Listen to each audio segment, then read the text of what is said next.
Good morning, afternoon, or night. Hope everything is going alright.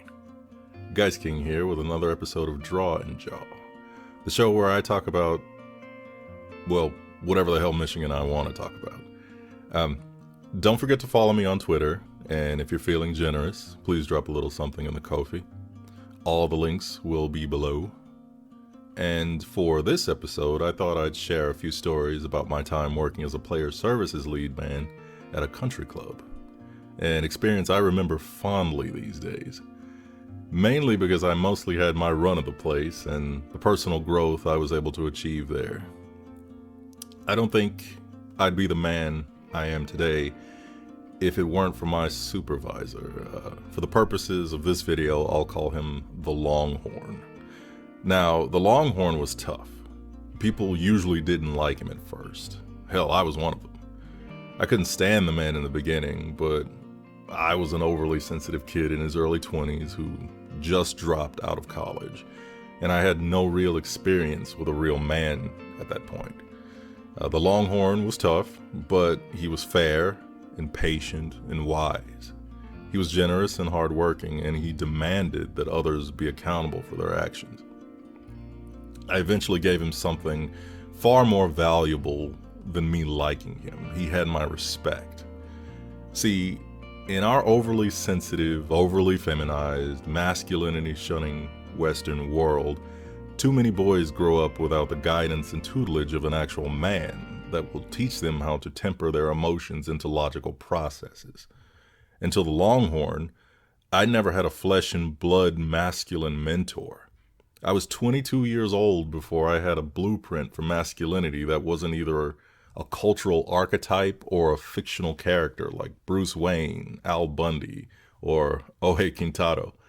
And that may sound funny, but a lot of boys these days are trying their damnedest to cobble together their manhood out of whatever is available to them in the absence of real men. But that's not what we're here to get into. I'll save that for another episode. I'll just say that the Longhorn was my Mr. Miyagi and the one I associate with the word father. And I actually find myself emulating his behavior from time to time, phrasing things the way he would phrase them. He would tell stories that began with, when I was working construction for 30 years for Redacted, and now more than a decade later, I start a lot of my stories with, when I was working at the country club. I mean, it's amazing how we imprint on our greatest influences. Hell, I almost took it a step further in becoming him. I'm actually looking for work right now, and his old position at the club was open. It took everything in me not to apply. I mean, they'd hire me in an instant, but I stayed too long the first time around, and I can't go back to that nest. He said he saw potential in me, the Longhorn, and I just needed a little molding. But wherever the Longhorn is, whatever he's doing, I thank him for everything he gave to me. The best thing you can give a boy is the tools to be a man. Now, with all that sappy stuff out of the way, I can get into the meat of this thing. Working at the club was actually a blast sometimes.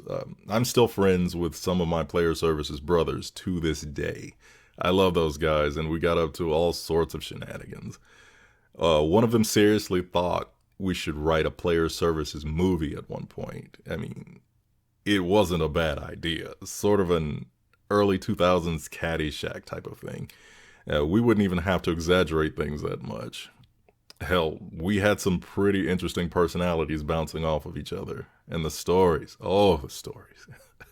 Like the time we actually found one of the golf cars half submerged in one of the creeks out on the golf course with blood all over the windshield. Most of us never got the full story on that. It looked like someone actually got murdered. As far as we little underlings knew, it was a drink-related misadventure. Or the time I caught a speeding golf ball damn near point blank to the ribs. I was driving the picker on the driving range, and one of the other guys was just shagging balls. A tournament just kicked off, so we were out there cleaning up the range. And now keep in mind that the picker is essentially a motorized tank that is specifically designed to protect squishy little humans from any fastly approaching high-velocity spheroids, while the front rollers and baskets are designed for picking up the golf balls. Now, the windshield of this protective vehicle is made of tough plastic, while the doors are cages of metal. Well, at the time, the driver's side door latch was broken, so we couldn't close it all the way. Our solution? Tie it off with a little bit of rope. It'll be fine. It was not fine. You see, I was merrily listening to music, picking up balls, riding in the picker, when the planets aligned and something oh so special occurred. Now, since we just jerry-rigged the door, how can I put this? Okay. Take your thumb and forefinger and spread the tips apart until they're far enough apart to easily grip a Coke can. Okay, you looking at your fingers? That's about how big a gap in the door there was. The width of a golf ball is about half that size. Now, at the exact same time I'm driving by, the other guy slices the ball so that it flies perfectly through that little gap in the door of this tank that's meant to prevent this very occurrence. This is no bank shot. It didn't connect with the door or anything else to slow it down. This was nothing but net. The net being my ribs on my left side. So all of my pain receptors light up with agony. I mean, I just stop driving the damn thing and start thrashing so much that I kick the windshield out. The other guy immediately knows something is wrong. It didn't even occur to him that he hit me with a ball. He thought I was just being dramatic about something. My response was to simply scowl at him and drop the ball right back out of the gap in the door. The look on his face was this bizarre combination of understanding, guilt, and disbelief, which I can totally understand. I mean, the picker doors open just like car doors. The timing, the angle, the precision for that to occur is unfathomable. I worked the rest of that shift holding my side, but probably should have gone to an emergency room in retrospect. Or the time we successfully got our golf tournament kicked off and the Longhorn called us all into the car barn for a meeting. We thought we were going to get some praise for the good work we did, seeing as how the head pro literally just told us we did a great job. So we're standing there grinning and feeling good about ourselves, just waiting for this verbal cookie we're about to receive. But we get the vaguest reprimand I'm sure any of us have ever had or will ever have. When the Longhorns started chewing us out, the smiles just disappeared and everyone's backs just go straight. The guys are glancing over at me trying to get some sort of idea about what's going on, and I'm standing there just as confused as they are. He finishes just verbally wiping the floor with us, never specifically stating what we did wrong, and just storms off shaking his head. We're all standing there stunned, just looking at each other. To this day, one of us will just stop dead in our tracks, look off into the distance, and ask each other or the universe, what the Samuel Langhorne hell did we do to piss off the Longhorn that day? Stuff like those little experiences would happen all the time. It's just fantastic memories. It was so much fun. Well, the pay sucked, but the experiences and the friendships I gained out of that place are priceless. I pretty much got along with everyone. Well, mostly everyone. There's one colossal douchey McDoucherson that complicated things beyond what was necessary, but that little nugget is coming. Just be patient. But as far as the head pro, the assistant pros, club members, and my little gang of junior golfers that latched onto me, everyone was pretty much cool. Good group of kids, those juniors. I see pictures of them on Facebook from time to time, and they look like they've grown into fine young men. I feel a sense of pride in that. One incentive, in hard quotes here, of working there was being able to play golf for free. Now, in the 6 years I worked there, I never played a single round of golf. It always just looked like a frustrating waste of time to me. But you'd always have your die-hard golfers out there. Rain or shine, they had to be out there. Let me put it this way. Picture grown men coming out to golf in 20-degree weather, complain about how cold it is the entire time, and then proceed to drive home with the tops of their fancy convertibles down. First time I saw that, I thought I was the one having the brain snap. And yes, I said the first time. I'm talking about doctors, lawyers, moguls, the educated elite, the pillars of our societal structure. Don't ever let a degree or status fool you, ladies and gentlemen. Learned people can be just as cartoonishly stupid as the rest of us. I honestly kind of miss those days, though. I was a magnificent animal. I'd get up, pump iron, go into the club to lead the second shift, eat whatever they put out for lunch, plus a humongous salad. Spend the whole day working on my feet, up and down the tunnel, directing the guys, etc. Eat a generous portion of the dinner they put out, go for a run on the course after work, party all night with the guys, or spend time with this cute little banquet room waitress, Germanic descent that I was stooping at the time. Then get up and do it all over again with little to no fatigue. I only say that bit about the waitress with only 89% pride. Don't shit where you eat, kids. That's the lesson for today. And somehow through all of this, I still banged out art and wrote stories. I was an absolute machine. Now I get tired from waking up. There's a riff from the Final Sacrifice episode of MST3K where Servo says, "I'm exhausted. I gotta take a nap after I'm done sleeping." Yeah, I don't say that in jest anymore. That's no longer funny. But, I also didn't mention that waitress thing to insinuate that I was just slaying bitches left and right like some sort of Boomhauer Quagmire hybrid. Quite the contrary, actually. I decided early on that I had better things to do with my time and energy than chasing skirts. Now let me tell you a club story about me chasing a skirt. We'll call her Ojo for the purposes of this story. Now, Ojo was one of the members' daughters and kind of a badass. She was a competitive martial artist. She was fluent in multiple languages. She traveled around the world. She was in medical school at the time and played Skyrim. She and her father had this delightfully morbid sense of humor, too.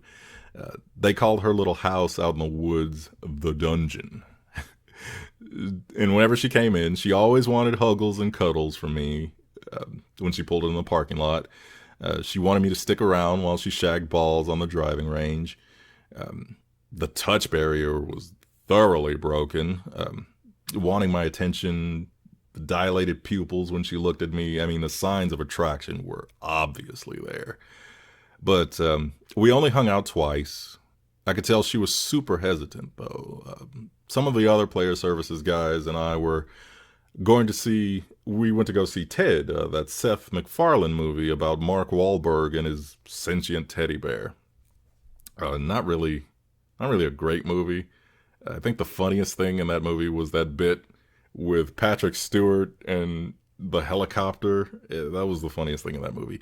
But anyway, so she comes out with us, and we all go see the movie, and then back to my friend's place for beer pong and music. I was last cup legend, by the way. One of the guys, I played him at his girl's 1920s themed birthday party. Beat him, and then sank the last cup again to rub salt in the wound. He was pissed. And so after we gravitate over to that buddy's place to play whatever rhythm game, I don't remember too well. I was passed out drunk with my head in her lap as she stroked my hair. Um, Eventually, everyone went to bed, and she curled up on the sofa with me for a cuddle. Wicked guys made a pass at her that morning on my friend's living room sofa. Um, she didn't fight it at first, but then made her escape after planting a little kiss on the old cheek. Still affectionate at the club, but we only hung out one more time after that in her dungeon. Now, she had her guy friend chaperone us. He was clearly a fighter. I could tell by the cauliflower ear. Um, I picked up rather quickly that he was there as protection for her. It was a very disappointing night. She kept dozing off, and I ended up talking to him about my main fantasy setting. He was clearly disinterested. I was disinterested. She was just dozing. And he left when I was leaving, which added to my suspicion that he either offered or was asked to be in attendance to keep me in line. I mean, I understand her caution. It's dangerous out in the woods alone for a girl in a place called the dungeon with a big hook for pulling in hay swinging from a chain on the ceiling that you could hang a body from. I'm not making that up. If you saw the place, the dungeon fits. But yeah, no goosing for the guys. But I was genuinely trying to get to know her because she was a genuinely interesting person. But her hesitation was palpable. I speculate that she just didn't have too much experience with guys. A rather healthy level of caution. No real time for this chocolatey slab of man. And possibly something a little more comical depending on your perspective. Actually, one of the assistant pros knew I was sniffing around her and he warned me. He advised me against pursuit, stating that her father was known to host an annual theme party. What's the theme, you ask? Well, come as your favorite N-word. I guess that doesn't require too much explanation, but for those in the back, a party where everyone is in blackface and donning the attire of their favorite melanin-rich individual. Like some sort of cartoonishly racist Halloween soiree. Myself being a rather swarthy individual, with the continent of Africa clearly being most represented among the other elements that come together to create my physical appearance. Now, I've always been conflicted about the validity of this and have absolutely no proof that this wasn't just outright slander. But considering the source, a rather uncreative one, I tend to see the validity and the sincerity of the delivery. And I really didn't know the man personally. But on the other hand, the member in question was always very nice to me. I know you can be friendly to someone's face while cursing them in your head, but at one point he was actively pushing me closer to his daughter. He wanted her to play golf, and I think he got the sense that I may have had a hand in her increased attendance at the club. He said something along the lines of, guys, maybe you can get her out to play more golf by going out on the course with her. And if he were that hardcore about it, would he push a piece of color like myself to go out alone on the course with his lily white Christian daughter? I don't know. The concept is just hilarious to me. It's like an In Living Color or Mad TV sketch. If it is true, maybe he was trying to wrangle me into some sort of Jordan Peele Get Out scenario, or I don't know. That's a joke. I'm joking. From what I know, they're good, decent people, and that's a serious accusation to make. But shortly after that, we sort of fell out of touch. I was actually fired from the club not too long after that. We actually got a new general manager a little while before that who had absolutely no clue how things worked around there. Boy, was this guy a massive vagina. He he was there to improve the club's business, but he came from a background in food. So he put all his attention into the dining experience of the club. When the main draw of the club was golf, to this day, you can go up and down any direction on that road and get good food for a fraction of the price without all the hoity toity horse shit. I mean, the guy was such a prick that literally no one at the club had a positive thing to say about the beady-eyed bastard. It he was such a schmuck that when one of us player services guys had to make peeps or poops, we'd say, "Gotta go take a yellow, his name," or "Gotta go take a brown, his name." He was synonymous with waste to us. Everyone hated his guts. We used to sit around and feel sorry for his children because they had him as a father. We were not kind about it. He came in and clean house, fired damn near the entire dining staff. Even the employee meals were garbage after he took over. We used to eat really, really good food. We ate like kings before him. I remember once for dinner, they served us peanuts and rice. I kid you not, a tray of peanuts and a tray of plain white rice. That was our dinner. It, it would have been less insulting if they just didn't serve us anything at all. But that's veering off topic. Let's just say things went downhill after he took over in all the aspects of the club. I eventually fell into his crosshairs one rainy afternoon. See, when it rains, all the golfers tend to come back at once to take shelter in the little closed off area in front of the pro shop. They'll all bring their golf cars back and just leave them wherever in that area. I mean, it's their right, they're members.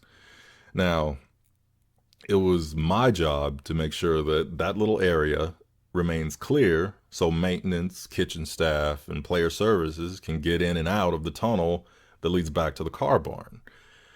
It's a problem for multiple departments if that space is blocked. So I'm readjusting crappy park jobs in a few spaces in front of the shop, hauling clubs into the storage room, cleaning the line of cars put back in the wash bay, replenishing them, putting them back in the barn, running my ass off up and down the tunnel trying to keep everything functional. Well, this horse's ass swaggers right up to me out of the pro shop and asked me where he could find an umbrella. I kept doing what the hell I was doing and responded, "I don't know, maybe the pro shop." Now keep in mind that in order to even come out of the pro shop door, this chump had to pass a rack of umbrellas the shop actually sells. I don't know what he wanted me to do. I mean, I didn't have an umbrella. We didn't keep umbrellas to lend out. And I had the guy shutting down the driving range, so it was just me there keeping all of this straight. And I guess he just wanted me to abandon my post to step and fetch one for him. And maybe do a little soft shoe for him too. You know, that's just prick.